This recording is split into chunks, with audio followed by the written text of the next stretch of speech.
Yes, my dear friends, welcome back to the channel. Very good morning to you guys all out there, wherever you are on the globe. Guys, match day 4 is over, and it came along with a lot of controversies. Yes, Chelsea game still has controversies around it, and Liverpool game last night, Liverpool, very controversial penalty. In my own opinion, it was very controversial. Liverpool game was very controversial. That penalty shouldn't have come up at all. If anything, that game should have been a draw. Yes. And come to think of it, Chelsea, after reviewing of our own situation, their last minute goal that was scored by Brentford. Listen, that goal shouldn't have stand. It was a clear offside. It was a clear offside. It is a new week, and we try to analyze how the week ended, because Wednesday night is going to be Chelsea Bayern Munich. That is another ball game altogether. I know the errors of our head coach, the mistake he made in the selection. We will talk about maybe later in the day. But right now, our focus is on the entire week, match week 4. Ladies and gentlemen, Liverpool game or Liverpool's penalty is unacceptable. Right now, they are ahead of Chelsea. They've taken the lead. I think 5-point lead right now on the league table. If Liverpool had lost, the table would have been somehow balanced. But then, like I was saying, just take a look at this. The offside, Chelsea, that throw in. Yes, I've heard some of you were asking whether can a throw in also have an offside. Can it be ruled out as an offside? Yes. The position of Ouattara, he was clearly offside before the ball came in. He intruded, he had an influence over Reece James' movement. It is very clear. But because in Chelsea, many, to the extent that the Referees Association did not see anything wrong, but they are talking about what there was this they said about it. Brentford equalizer against Chelsea, yes. They said on-field decision was that no offside occurred. On-field decision by the referee was that no offside occurred. Officials deeming no clear impact from Dango Ouattara before Fabio Carvalho scored. VAR referee James Bell studied it but decided referee's call should stand as was the subject, and didn't consider it a clear and obvious error. Really? If it's against Chelsea, it's not a clear, situation, right? With PGMOL, Chief Howard Webb, also Webb that we know him, he has never supported Chelsea in any way. Even in his playing, in his days of refereeing, we always want Howard Webb and Anthony Taylor. Those two referees, Chelsea, we always want to avoid them. Howard Webb insisting on a high threshold for intervention. Oh, really? But Chelsea's game, our previous game, was it the highest threshold? Ladies and gentlemen, there it is for your own judgment. Look at the position of Ouattara in the first picture. Just look at it carefully. Just look at it carefully. Look, I think this time around, this is the reason why Chelsea need to go into games clearly. We will have to win clearly, not looking at referees and VAR, because it's heartbreaking that when it's about Chelsea, there's nothing wrong about it, but when it's against Chelsea, hey. Ladies and gentlemen, now there are other issues. It's your breakfast, and it's match week 4. What has transpired, I want to bring to you notice. As things stands right now, Manchester United, they are even worse off than where they left off last season. Ruben Amorim, I pity him. Amorim says, I will do everything I can for Manchester United. This is my message to the fans. I'm suffering more than them. United fans, your referee says that he's suffering more than you guys. Really?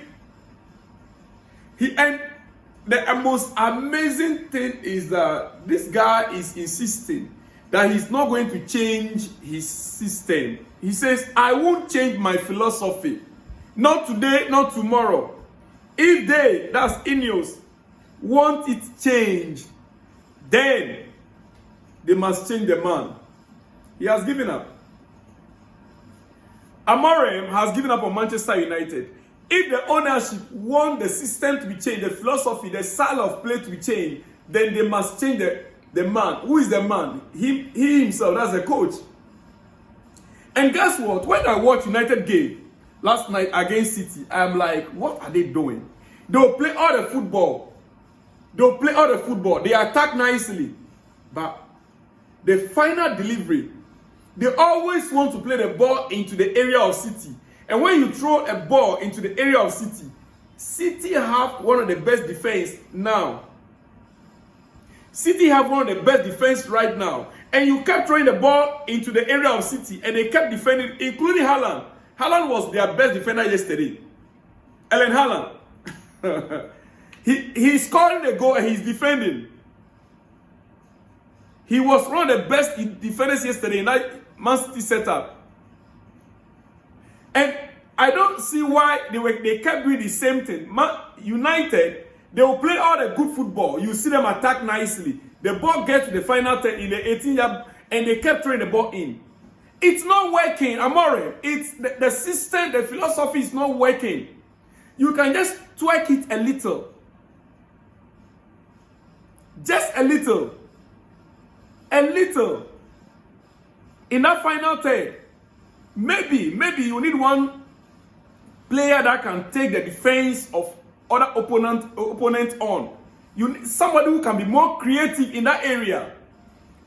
Several balls you see him going, crossing it in, and it looks like they make Sesko useless. The way the balls were coming in, it made Benjamin Sesko useless on the pitch. Oh yes. I don't think Sesko is that bad, but it's the system. I'm not a United fan, but like I always say, when it affects United, United is a very huge club. United is a very huge club, and what players are suffering at United, it looks like every player now that goes to United now becomes a bad player. Every player that goes to Manchester United becomes a bad player. I mean, how can you tell me that you have a squad of that caliber right now, and they'll play beautiful football, they'll play the ball, they attack nicely, their attack is on fire, but then once they get to that area, that final area, then they give them, it's like there's a strong wall. No, Amorim, indeed, like he said, if they want a system change, then look, Jose Mourinho is available. There's nothing bad about going back for Jose Mourinho. In my play, there's something called Sankofa. Sankofa simply means that go back and take it. Go back, what you drop, go back and take it. There's nothing wrong about it. United can do better. This season, it is not too late yet for things to be corrected. But if the coach is insisting that he cannot change it, it means that he doesn't have the ability to manage that club. Because the players right now available, that system is not working. He took them from last season, they went for preseason. By now, they should be getting used to the system. It's getting out of hand. 30 games, and he won, I think, just about 8 out of 30 games. Amorim won only 8 games since taking over Manchester United. He played 30 games and won only 8. That's about 25%. No. We understand. The latest news I have this morning is that reports suggest Ineos, that's the new ownership, are actively considering sacking Ruben Amorim as Manchester United manager after growing frustration with his tactics and squad selection. The reality of the matter is that at this moment, it's a good moment for Chelsea. We need to, our next game, Saturday, Chelsea need to just finish with them before they sack Amorim. They should hold on with Amorim. They shouldn't be in haste to sack Amorim because they knew if he's even the deputy, he would like to do something new, that can provoke the players to react, and that reaction can give Chelsea problem. So Amorim should still be there to maintain the same system until they face us. Let's finish our job first. So in Ineos, please hold on. Don't try it yet. Not because I'm here talking for you guys, so you guys would like to. No. You guys should hold on first, please. Please hold on. Now, ladies and gentlemen, it is your breakfast. I will not be taking much time. Now, quickly, I want to go to this. Moises Caicedo versus top 7 Premier League midfielders in his own position. Top 7 Premier League players. Top 7 midfielders that played similar position as Moises Caicedo. In every category, Caicedo topped them all. Yes, but possession won is first. Non-penalty goals first. Sliding tackles first. Shot block first. Possession plus minus first. Possession won first. Accurate passes to final third first. Ladies and gentlemen, look at it there. That is Caicedo this season so far. So far. I'm not the one saying it. That is the statistics right there for you. We've got it. We've got our man that dominates midfield. The king of midfield right now in the Premier League is Moises Caicedo. No doubt about it. Ladies and gentlemen, if you have any doubt, check the statistics. As I'm showing, if you don't believe it, go back and do your own research and you get to know about it. Now, quickly, I want to talk briefly about this young man, Trevoh Chalobah. He's not been given his flower. Chalobah has proven that indeed he is a man. He's back and he really want to make a mark on this. Chelsea, we nearly made a mistake. If Chelsea had sold this guy, you can imagine. Look at the tackle. Look at the slide. If not for this tackle, Chelsea would have considered more goals. Because they would have scored from here and that would have opened the floodgates. I'm happy to see him post this on his own X. He posted this on his apologies to our incredible fans. Though the outcome wasn't what we hoped for, we will keep pushing ahead. Trev, you are not the one to apologize because you did your bit. In that game, you did your bit and you are not the one to apologize. You are not the one to apologize. Ladies and gentlemen, you are not the one to apologize. Trust me, you did your bit.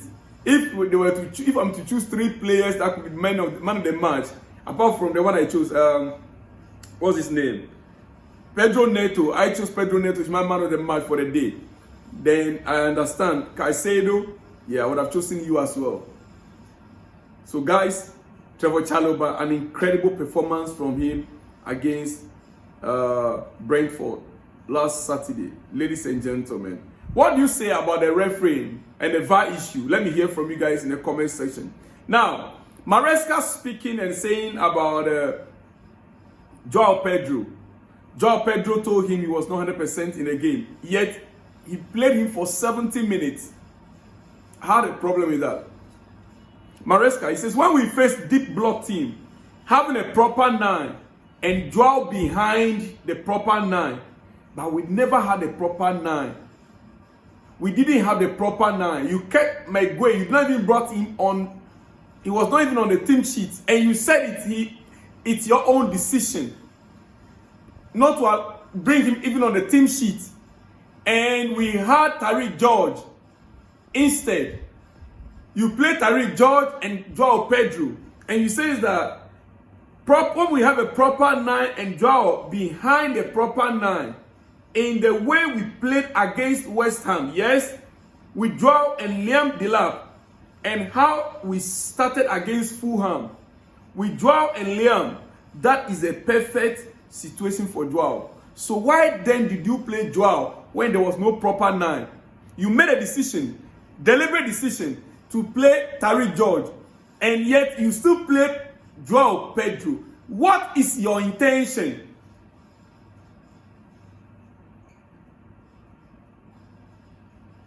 Ladies and gentlemen, it is well. I'm raising this point because the season is still long and things need to be corrected. I'm not too sure if my videos could be tagged in Lawrence Stewart and co. And Maresca himself, they could be tagged for them to hear some of these things we say. I know some of them are online, some of them on social media. Yes, they are on social media. So keep the video, keep sharing the video. One day they'll get to see us, ladies and gentlemen. Yeah, they'll get to see us one day. Now, I want to end here. It's nice to see Noni Madueke. It's nice to see Noni Madueke performing for Arsenal. But there is nothing he will do for Arsenal that he has not done for Chelsea.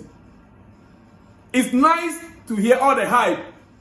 Arsenal fans, they are even teasing Chelsea fans that we let him go, we did this. Arsenal fans are hyping Noni Madueke everywhere. Yes, I saw his performance. I'm happy he's performing for you guys. But there is nothing that he's doing right now for Manchester, for Arsenal, for you guys, that he has not done for Chelsea. And ladies and gentlemen, let me just announce to you, Arsenal fans, that is the ceiling. He can't do much more than that. What you've seen him done this past weekend, that is his ceiling. He cannot do much more than this. Take it from me. Noni Madueke that we have seen, that we have known. The best of Noni is what you have seen. Maybe the goal has not yet come. Yet the best you could see from Noni Madueke is him scoring that goal for you guys. But the ceiling, he has gotten to the ceiling. Very soon you begin to see him shooting when he's expected to pass. And you still miss. Oh my goodness. Arsenal fans. Anyway, I'll be back. Ladies and gentlemen, it's your breakfast Monday morning, and I'll be back in the coming hours. See you guys all in the next one. You see me. Shalom and peace.